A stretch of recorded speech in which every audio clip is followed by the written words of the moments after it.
If I want to become successful, I should follow the steps that we're told to become successful. What are those steps? Go to school, get a good degree, get a good job. For me, in my case, it was become a doctor. And along that way, it was in college, I realized that something's wrong. Something's not adding up. And it actually happened. I was studying to get into medical school. And as I was studying, I started reading other business books and financial books. And I remember this, I was in the library studying and I went onto Google and I searched the richest people in America. And you see people like Steve Jobs, Warren Buffett, Bill Gates, Mark Zuckerberg. And I was like, none of these people are doctors. None of these people went down that traditional route of getting a degree, doing a good job.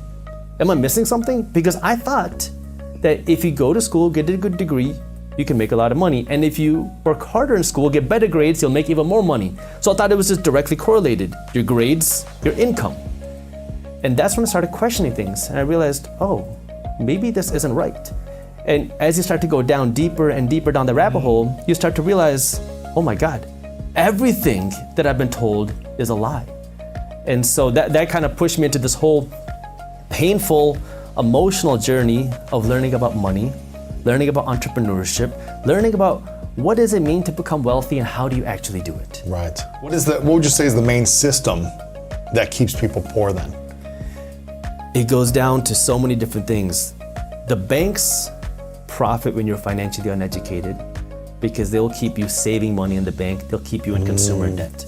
If the banks lived by their own advice, which is save money, the banks would be losing money. When you go and deposit $1,000 in the bank, that cash that you deposited is a liability for the bank. An asset is something that puts money in your pocket. A liability is something that takes money away from your pocket. So when the bank has your cash, it's a liability for them. They want to get rid of it as fast as possible. And the way they do that is by lending it out because it's an investment for the bank. They don't want to hold on to cash, but they want you to save your money. You want you to give them cash. Right. And just leave it there. Leave it there. And what's happening to your cash while it's there? It's losing value to inflation each and every day. Every day that you keep your cash in the bank, you're becoming poorer each and every day. Now it's funny, I made a video on this in 2016. It was my first video to go viral. It was called You're Guaranteed to Go Broke If You Do This. And I was talking about inflation at 2 to 3%.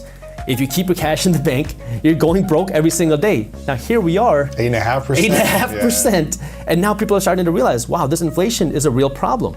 And so now when you keep your cash in the bank is paying you 0.01%, maybe 0.5% if you're lucky, and they're turning around lending it for 5%, 6%. And so the bank does not want to keep that cash in savings because it's a liability for them. They want to keep you spending money on their credit card because now they'll get to earn 18 to 25% in interest every time you spend $1. Wow. Governments want you to be financially uneducated because when you're financially uneducated, guess what? You are an employee and you're a consumer. Who pays the highest taxes? Employees and consumers. Everybody knows that rich people don't pay taxes. It makes people angry, but a lot of times we don't understand why. Right. And we get angry at the wrong things and the wrong reasons. Yeah. First thing would be, what is money? Because money, as we know it, is fake. Our dollars are just pieces of paper. I grew up thinking that our paper dollars are like the holy grail. You want to save this money because it is the most valuable thing there is. As I became older, I started to realize that that's not the case. Our paper dollars are just pieces of paper. It's fiat currency, which means it's issued by the government and the value is backed through the strength of the government. Now, we're lucky here that the United States is the world's superpower. We have the world's strongest military, we have the world's strongest economy, but we can't stay on top forever. And inflation is when the value of a dollar goes down. So these dollars, which many of us think that if we hoard this, we'll become wealthy, save your money to wealth, is actually keeping you poor. Wow. And it's making you poorer each and every day. So the first thing you have to understand is what is money. The second thing you have to understand is what do wealthy people work for? And most of us, the majority of us are taught to work to get a job and climb that corporate ladder. But wealthy people are doing something completely different. They're working to own the corporate ladder. They're working for something called equity. And this thing really blew my mind because wealthy people are not working for that paycheck, they're working to own a piece of the company. That way they can get a piece of the profits.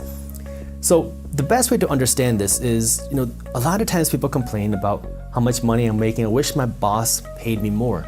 And this is where, if you start to understand the system, you'll start to ask the right questions. See, a big company, you have to ask the question, who are they working for? Are they working to take care of their employees?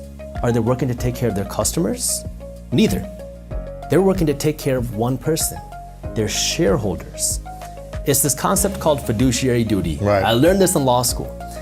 The executives of a company have a fiduciary duty, not towards the employees, not towards the customers, but towards the shareholders, the owners of the company.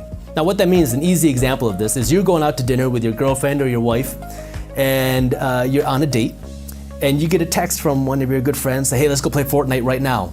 Your fiduciary duty at the moment is to be with your girlfriend, to be with your wife, to be with your partner, to spend time with him or her. If you go out and leave, you're gonna get in trouble, right? Yeah. So it's who is your alliance to?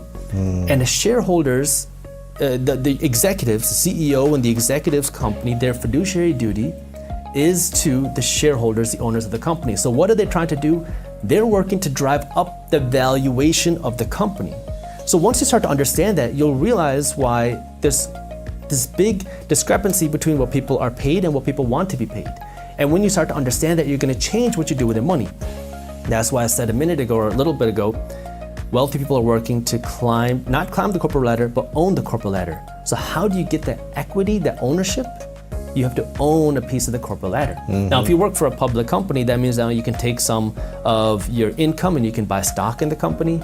Maybe they pay you with equity. Maybe they give you some sort of revenue share. That's what we do in my companies.